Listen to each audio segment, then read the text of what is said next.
Obi will never be president in 2027. Obi, forget. Let them be obedient. 1 billion obedient. 3 billion obedient. If Obi rule this country will turn upside down 3 million times. Not 300, though. 3 billion times.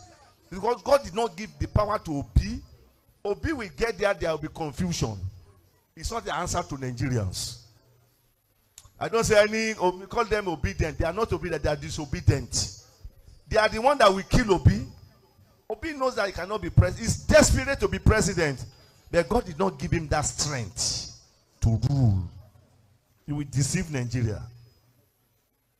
You may not understand. Me, I'm not sentiment person, no.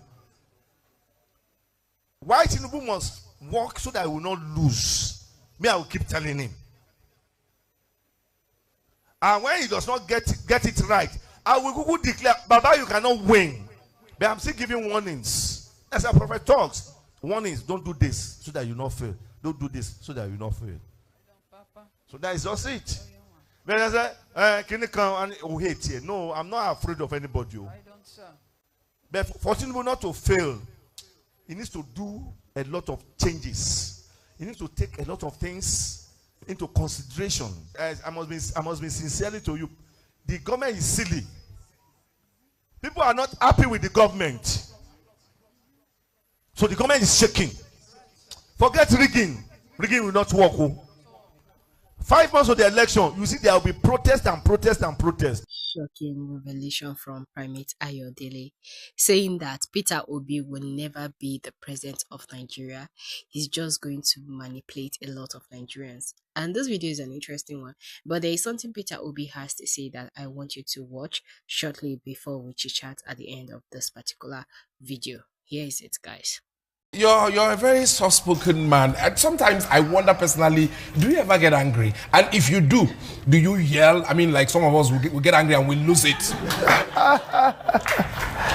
Well, okay, there's not much to be angry about, because when you get angry, most times you find out that you hurt yourself more.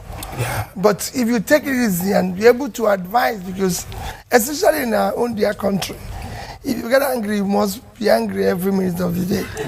You're very. I want to totally agree with you on that one, sir. Sir, you once said that Nigerians tend to go for the exotic rather than the achievable. What is the achievable, and how do we achieve it? Well, for me, is that if every country or any society to grow, you have basics. And these basics are fundamental things that you can do easily and all that. And it can work.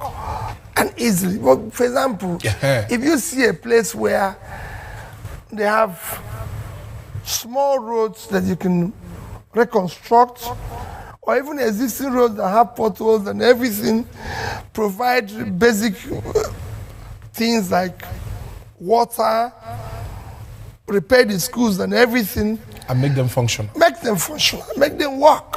Okay. You find out that we're busy trying to build the massive thing and think, oh, well, and we end up not completing it. Completely. That takes me to one thing that now that I have you here as a former governor, I would like to ask. Because I think at the heart of some of the problems we have is the issue of continuity from one governor to another governor. Because a new governor comes in, he does not share the same ideology with the former one. He abandons that one's project and starts a new one. Why are former governors always having issues with their successors?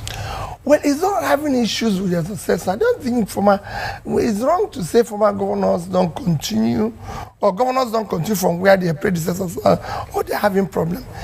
The problem is that you have an unplanned system. If you have a planned system, it's difficult for anybody to deviate from it. That's what will bring me back to a planned system. If you have something like, let me always go back to China. Okay. The reason why I use China is that it's an example of a successful society where policies have been properly implemented. We were part of the MDG, Millennium Development Goals, in 2000. Nigeria was the signatory to it. China was the signatory to it. What did China do? China went back to China and mainstreamed all the MDG policies in their developmental agenda. From the national government And to Nigeria, regional government and Nigeria went to sleep. to local government. So it is all inclusive. Yeah. And they made it in such a way that every Chinese knew what it is all about. And they worked. And we couldn't do same here. No, we didn't do the same. Yeah. Because if we had done the same, nobody would be able to deviate. So within the 15 years, from year 2000, they signed it, to year 2015, China achieved all the goals of the MDG. In some And ways, Nigeria did not achieve one goal. the Igbos are known in Nigeria to be very successful businessmen. In fact, the Igbos come to Lagos, you show them a piece of land, they turn it into a world-class market. They go to the north, you give them land, they turn it into another heaven. Why has it been so difficult for the Southeast governors to articulate a master plan that can turn the Southeast into some kind of, let's say Dubai, you know? Why has it been difficult? Well, I don't think you need to turn things into Dubai overnight. What it is to articulate what you need to do. Why haven't we been able to do this? No. They've started doing something. In some areas, they're doing something. You know, it's a gradual process. You see, I don't want to say what I did while I'm in office. So it won't be bad for you to say. You know, we like to hear examples. We did industrial estate in Onitsha. And you can go there and see it yourself. They have been able to bring in golden oil, bring in the brewery, I'm not talking individually. I'm talking about the Southeast governors coming together. I'm sure there's a follow-up to that. Because if you check where they're coming from, there's things that needed more attention, which they are trying to do. Individually, you have to start individually, then collectively. Because you have to see a purpose to it. The Dubai that people are citing today didn't happen overnight. I was in Dubai in 1991.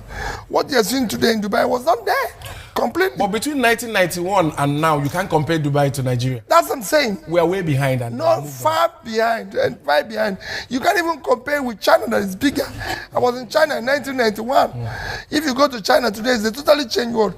But all these things has to do, I keep saying it, with the global policy of the country. So we don't have one? No, we don't have. We don't have. But it is something that is being mentioned and not followed aggressively. Right. It's good to cite an example where there has been an articulated policy. That's why I started talking about China and MDG and what have they been to do. Why do I always use China? It's a success story, and it has a population that is far bigger than us. If I give you an example of what I'm saying, where you have an articulated policy, China has a population of 1,371,000,000. It's China. China is, you can say, is the most successful economy among the BRICS countries, which is... Why so? Why so, sir? That's what I'm coming to. You see, what China has done is that the leadership was focused on building an economy. Okay.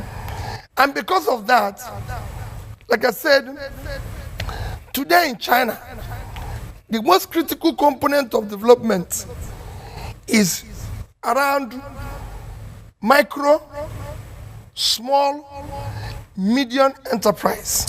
What is our own government focused on building? In China, no, it's good to give you an example of what China has been able to achieve. I don't want it to be about China, because we use it as reference, then we come back to our reality. Yes. Now, you've talked about what China is. If you see what they are achieving, what of our own people? Here? If you see what they are achieving, yes, and you know the reason why it is pertinent that we do the same thing. Yeah.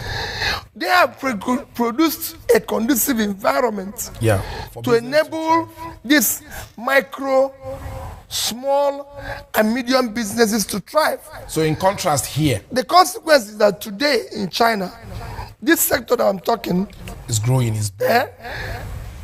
contributes 60% of their GDP. So what are we doing here? What are we doing right, or what are we doing wrong here? So many things. Okay. We're not focused on providing enabling environment for this sector to thrive. In fact, small businesses here probably suffer more than big businesses. True. If you go out today and start your small business, I can assure you. I have started and it has suffered. Thank you. Yes. The local government, everybody will squeeze life out of you. Yes. Unlike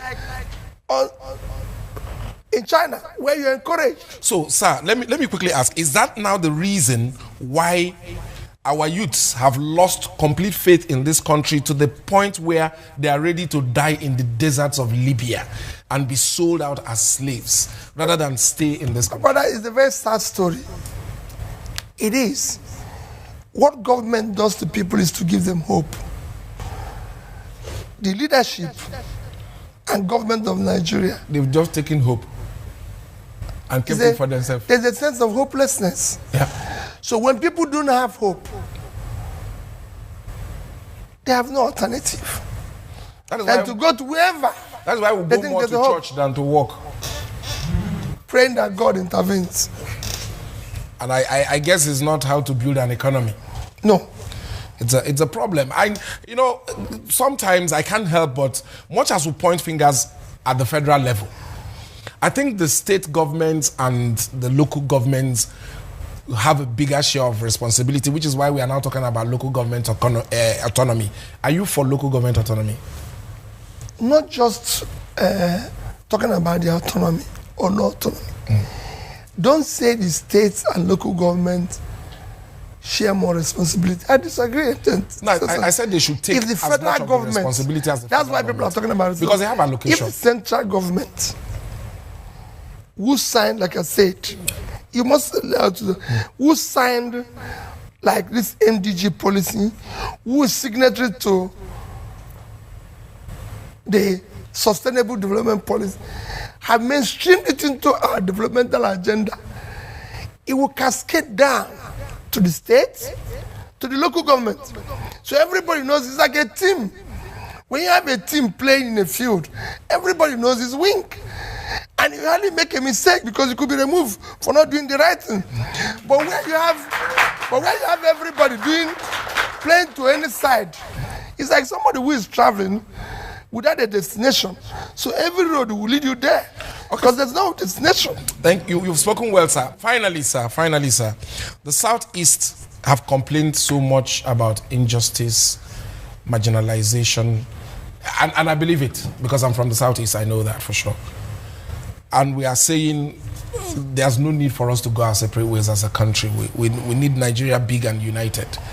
What is the way forward for the Southeast? Well, the complaints that you can see are genuine. Yes. Look at the recent appointment of judges to the Federal High Court. It's very simple. The complaints are very genuine. We have federal character. We have everything.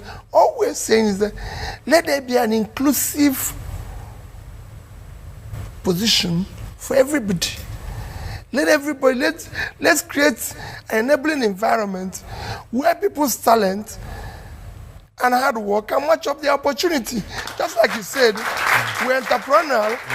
If I'm an entrepreneur and I create business, that's it. Nobody knows where anybody's coming from in America. The man who started Facebook or who started Microsoft or who started Apple, they're all in the same country. Nobody knows where they come from because their talents, their ingenuity, their hard work is matching up the opportunity. Thank you very much. Most oftentimes they've accused the Igbo people, of not producing their best. And we've always asked them for an opportunity to let us produce president. Okay, what is the next plan for Peter Obi? Well, for me, I'm not part of that. What I want is let's have a society. If we give you the presidency, no. Let's have they opportunity. say give us somebody from the Southeast. No. When that time comes, it's not on the offering now. When it comes, what is important is that we build a better country, a country that can provide opportunity for the young ones who are now in their productive age doing nothing and are living in a sense of hopelessness when there's a whole room that we can create opportunities for them. Yeah. Sir, I like you. I like you. Yeah, you're a very good man, but I must drop this one before you leave. I must drop this one before you leave. They say it, and I'm sure most people are afraid to say it to your face, but I'll ask. That's what I do. Why do some people say you're stingy? Well, it all depends on what you're stingy about. Right? Yeah. No. It's not a issue of perception. Like they say No. It's not an issue of perception. It's an issue of that you're managing public money. Okay. They're talking about public money. Public money must be used for public good. It's not P2B's personal money. It is money meant to rebuild the schools. It's money meant to construct roads. It is money meant to provide health facilities and everything. And it's money meant to support the small businesses, like I said. And the more you can provide all this infrastructure, the better the society. The more you can invest in education. So if I don't ask you for public money, if I ask you for P2B's money, that won't be a problem. Even P2B's money, I use it for good purpose. That's why today I visit school. It is not for individuals. I put it in education. Every month I visit at least 3 to 4 schools all over Nigeria, supporting them to rebuild their infrastructure, to ensure that they have chairs for the kids to go to school. That's what money is meant for. So guys, I believe we heard everything Peter Obi has to say, and honestly, before I kickstart this video, I just want to address an issue. The video you watch from the beginning concerning what Primate Ayodele said, what he said in his church to his member and to the entire globe. You know, when you make videos, once the cameras are rolling, I feel like you should mind the kind of words that actually come out of your mouth, because there are things that you are saying it to please some set of people, but it will be used against you in the court of law, honestly, because it was a strong statement coming from a man of God, and not just a man of God, though, someone well respected, and in the face of his congregation, you're saying that a particular man can never be president, with a lot of audacity. You know, that is why some set of people will come out today and say that all these on our church, all these on our top pastors, they are being bought, they are being paid to keep quiet, they are being paid to say what they are saying. You get? Sometimes that is why when you share prophecies, some people don't believe it because of people like this. And this same person will come out tomorrow to say, God said, God revealed this to me, God said this about Nigeria, God said this about the world. So sometimes we, out of excitement or out of what we are being paid, we say things that sometimes you don't even think about it when you're saying it, or you don't use your tongue, your teeth to count your tongue, or use your teeth to press your tongue, even though you're being paid to preach hate messages. With all due respect, sir, you are standing at the altar of God and you are saying what you are saying. As a human being, let's even forget pastor. As a human being, are you even supposed to preach such hatred with such audacity? It's only in Nigeria that these things are happening, no. But anyhow, let's just leave it. I will leave it for you guys at the comment section. What do you think about what Primate Ayodele has to say, and also what Peter Obi explained to us in details? You get? See, one thing we need to understand in this country is that in as much as every Nigerian wants Peter Obi to become president, because he has actually proved to us that he's the man for the job and he has humanity at heart. One thing we need to understand is that our election in Nigeria, there's nothing like free and fair election, honestly. Whatever any president wants, he gets it. So far he's in seat, and even though he's not in seat, he has the crowd, or he has people that he can manipulate or buy them. He will do everything to make sure that he gets to the position he or she is seeking for. Okay, 2023 election, if you want to really break it down and if you want to really analyze it, you'll see it. You don't need a soothsayer to come and tell you there were some polling units that their results are being mentioned. Labour Party won hands down. Even in Lagos State, that is so-called Tinubu state, the state that Tinubu practically built, what happened there? But when the election result was announced on a Monday morning when we were deep asleep, what happened? Now, Tinubu is removing somebody from there to place somebody that he can actually manipulate, or someone that he can actually buy, or someone that he can actually see. If that man goes there, we are doomed. Now, a lot of electoral this thing machines are not functioning right now. They won't come out and say that we want to put this in place, we want to put that in place. So no, they won't do that. It is the day of the election that you see that, oh, they cannot calculate through this. That is why they are calculating manual. And yes, Tinubu won this. If APC, if they are sure of their self, if they are very, very sure the way they are sure of the name of the party, and if Tinubu is sure that since he came into power, he is doing what he's supposed to do, Baba, why are you scared now? Why can't you actually put things in place to make sure that the election is free and fair? If you're not scared, if you think what you're doing is right, so why you people are manipulating everything?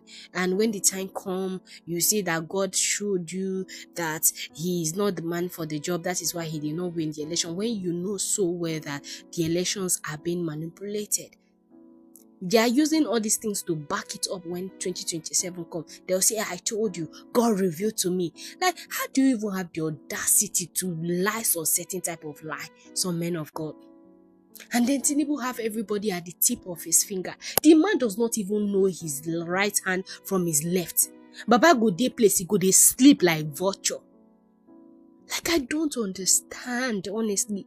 It's so painful that we see someone that can actually put things in place for us Nigerians, but we will not hear to the word of instruction. We want the one that, because he's a tribal person, he hears from the same local government with me, he does this, he does that. Like he said, he made an example of Mike Zuckerberg. He said, all America knows he's from America. They don't care the part of the region that he hails from. You get? They don't even want to know the tribe that he belongs to, the religion that he belongs to. It's only we here that we are very, very sentimental about religion, ethnicities, and so on and so forth. Even under ethnicity, local government, family, clans. Like, it is so barbaric that we don't even know what we want. And this continent will continue to be a mess until we get the right leader to be able to sweep corruption and some certain type of injustice to the gutter and flush it down the drain, honestly. If we don't get people like that, forget about it.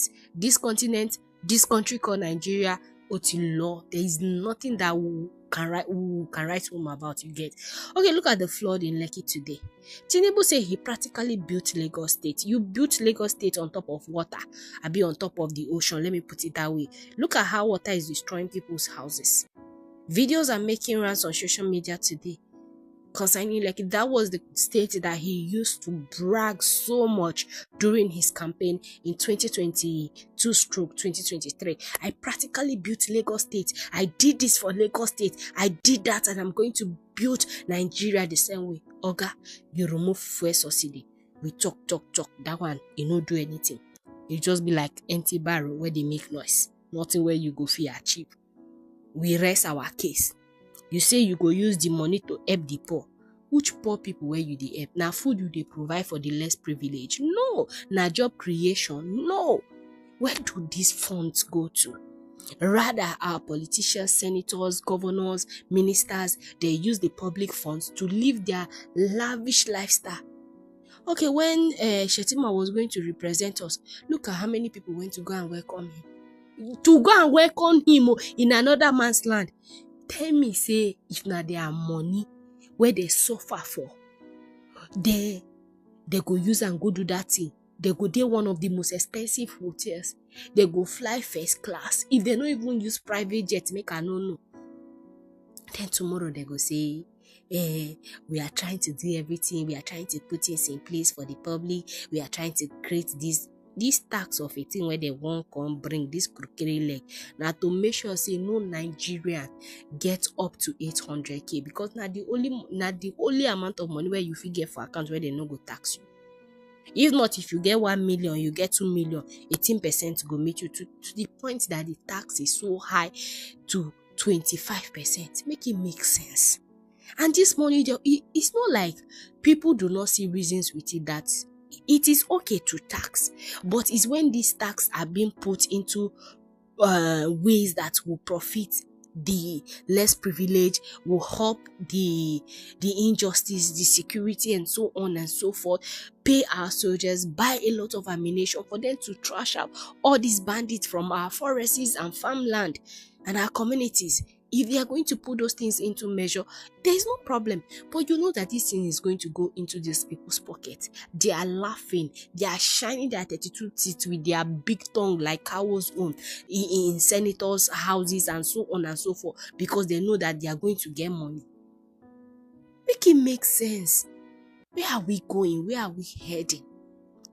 What is Nigerian system becoming today? It's so, see, I'm pained though, honestly. I'm pained that someone that has sense, someone that can think, someone that can relate with individuals is not being given the opportunity to sit at the top. He's been doing some set of way because he's an Igbo man. Igbos are always bad in everybody's eye. Igbos are the one that do bad thing. Other ethnic group, they don't do bad thing in Nigeria.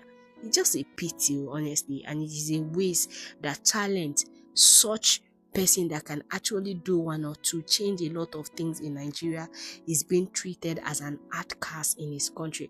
Tell me why the Igbos will not agitate for Biafra. Make it make sense, honestly. This part of the world that we come from, man, is just a pity. Now only God can save us last.